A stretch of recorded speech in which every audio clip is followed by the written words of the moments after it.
Hey, what's going on, everyone? My name is Chris. I recently passed my OSCP Plus exam on the first try with the full 100 points with no prior cyber experience before this. And I kind of want to make this YouTube series that kind of showcases how I hacked these machines and kind of my own methodology for hacking in hopes that those of you out there that are still studying for your OSCP or any similar certification can kind of look at this and maybe pick up a few tips in the way that I perform my hacks or at least some specific tips on the machines that I'm breaking into. For clarity, all these machines will be off Hack the Box, and I'm going to hack them ahead of time so that when you watch this video, it's going to be a quick down and dirty. This is exactly how you get user. This is exactly how you get root on this machine. So you don't have to sit through a 30, 45-minute hour-long video just to take two notes on the machine that you're watching. I want to respect your time and make sure that you're able to get this done quickly in preparation for your exam. So I hope these help. And with that, let's go ahead and get started on our first machine. All right, so hopping right into it, we're going to start out today with our first machine. It's called Sunday. It's on Hack the Box. It's an easy machine. But I will say the easy machines on Hack the Box kind of seem more like the intermediate plus machines on Proving Grounds. So don't just see the easy and think, oh, this one's not worth my time. Definitely a great box to start out with here. So I went ahead and spun it up ahead of time, and I have my Kali instance running, and this is OVPN, which I've already connected to have access to the machine. So let's go ahead and start out by doing what I do first on every machine. I went ahead and ran the scan ahead of time, but before I do anything, I always like to run Auto Recon. If you haven't heard of Auto Recon, it's a great little tool that scans all the ports on whatever target machines. You can run a list of machines, individual machines, and then run some automated checks against those ports once it does some service enumeration on them. It's a really great tool for the OSCP because you can run this script on every single machine in the lab, so you can have all four of your initial access machines running at the same time, and while you're working on one, it can be running scans against the other three in the background, and even the one you're working on, it can be running scans on. So it's a great tool. Highly recommend it. So I went ahead and ran this ahead of time. There's a few ports open on this machine. We're not going to go over the ones that aren't necessary. Like I said, I want to make these videos quick, so we're going to start out with the initial port that we need to focus on, which is finger on TCP 79. So with that in mind, I'm going to head over to this website called Hacktricks. Let me go ahead and blow this up a little bit so you can see it better. And Hacktricks is a great website if you're not familiar with that either. Definitely get familiar with it for your exam. It's an amazing write-up on all sorts of, like, everything pen testing. You can find privilege escalation, specific ports, port enumeration and attacking methods, and you can also find what else? There's web penetration testing tips on here as well. There's a bunch on here, but anyways, we're gonna go to this left panel here, and we're gonna go over to port 79 pen testing finger. It's gonna give us some info on it, some enumeration on it. We're gonna scroll down and skip ahead to this finger user enum.pl. This script is great because it can help us find usernames on the machine that's running finger. So we're going to follow the link here to the pentest monkey file, and then we're going to download that finger user enum.pl here. I already did it ahead of time, so I'm not going to do it in this video, but let's go ahead and move over to that script. So as you can see, I entered the script finger enum user enum.pl. I also used it with the seclist names.txt file. So that's under user share seclist usernames names.txt. It's a big names file that you can run whenever you're doing username enumeration. And then I ran it against our target, which this isn't the current IP. I ran it before I reset the machine. So just keep that in mind. Make sure you use the right IP.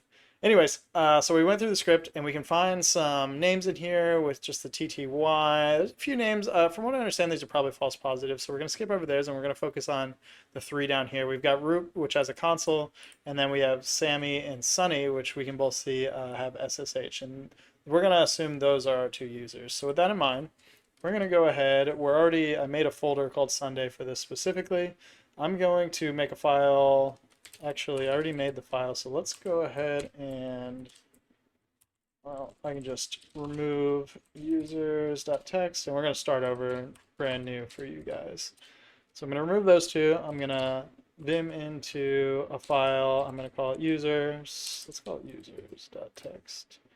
No, user. This is for future. Don't worry about this. So I'm going to do vim user.txt. And then I'm going to enter the usernames that I found. So I got Sunny, Sammy. I'm going to enter root as well. And then I'm also going to enter the name of the machine. I always like to put the name of the machine in the user and the password text, just in case. Sometimes you find out that the password is the name of the machine, or that the user or a user on the machine is also shares the same name. It's also good when you're doing like directory fuzzing for different directories on a website or subdirectories. Always put the name of the machine on those lists that you run. I always add them right to the top of whatever particular list I'm using. So I added those to my users.txt. I'm going to write and quit out of there. And then I'm going to vim passwords.txt as well. And I'm going to enter the same thing. I'm going to do Sunny, Sammy, Sammy. I'm going to do root as well. And I'm going to do Sunday. I'm going to quit that. And then with those, I'm now going to run Hydra. Let me go back though. When we look at our auto recon, so we discovered that we had 79, we got some usernames out of finger, and then we also had another port running. I'm going to scroll down where we found, there it is. So TCP 22022. And we, using auto recon, it showed us that it's running SSH. Not on the default port, it's usually port 22 for SSH, but we see it's running on a non-default port, so we're going to use that to try and log in.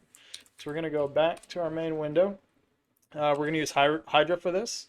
We're going to use Hydra, and let's do, here's an old Hydra that I had running. I'm just going to change it a little bit. We're going to enter first the IP of our machine, which I believe is 204.162. So 204.162, we're going to do SSH as the method. We're going to enter our password list that we just made. So we're going to do passwords.txt, and then we're going to enter our username for the user field, users.txt, and everything looks good there. Let's go ahead and run Hydra.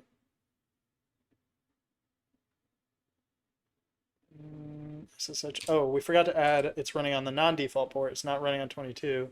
So we're going to go ahead and add the port on there with colons 22.022. Then we're going to run our attack. And then from there, we see we get a valid login. So we get that login, the username is Sunny, and the password is going to be Sunday, as we talked about before, the name of the machine. So with those creds, I'm going to attempt to SSH into our machine.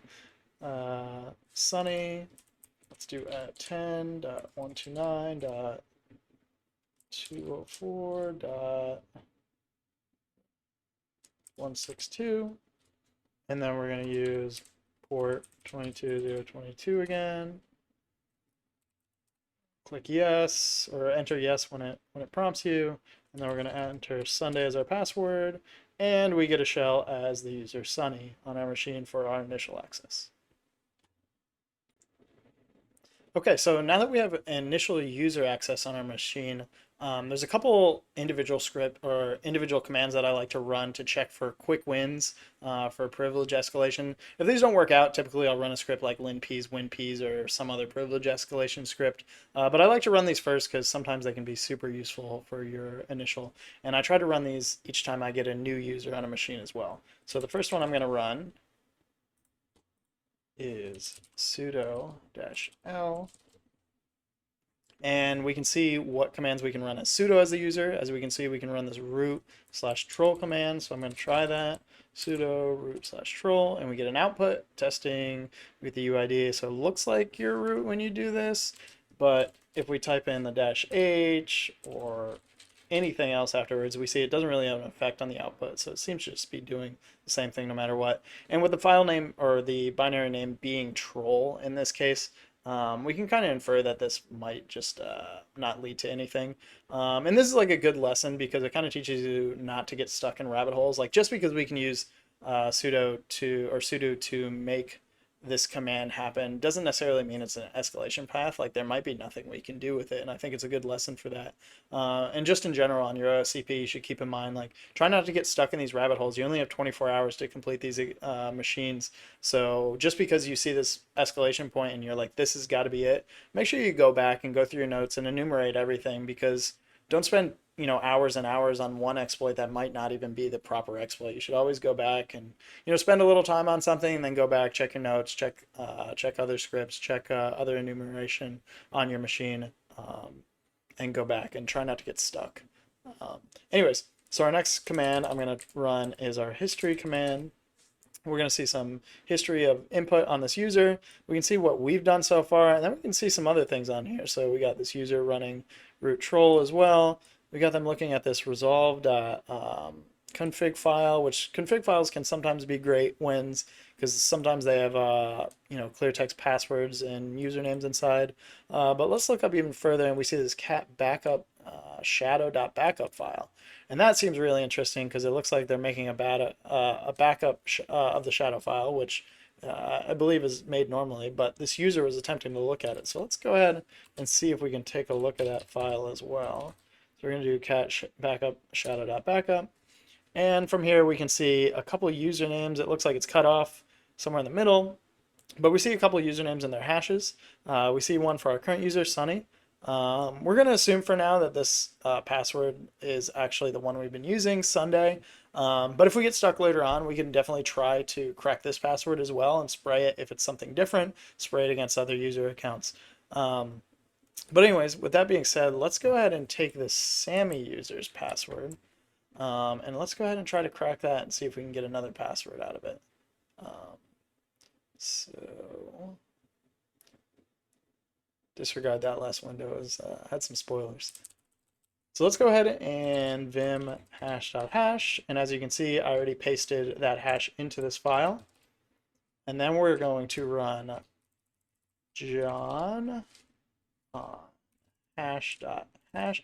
I like to use John in this case. John can auto-detect the format of the hash you're inputting in it and run its checks against that. So we're going to go to word list, and then we're going to go word list equals user share word list rocku. Rocku is a massive password file that we like to use for a lot of things. And we're going to go ahead and enter that. I already ran it, so it's already cached in John. So, but it might take you a little longer for it to crack, depending on your system. But it shouldn't take too long. I don't think this was a password that was low on that list. So now we're going to use the -- show to show our password, and we're going to say our password is cool dude exclamation point for the user Sammy, which I've already written the note here. Sammy, cool dude exclamation point. So let's head back into our shell now. We're going to try to su into the user Sammy. And then we're going to enter that password. I'm going to paste it, cool dude exclamation point, and we get access as a user Sammy. So at this point, I would do exactly what I was doing before. I have a new user, so I want to go back and look at those manual commands again. So I'm going to type in sudo -l.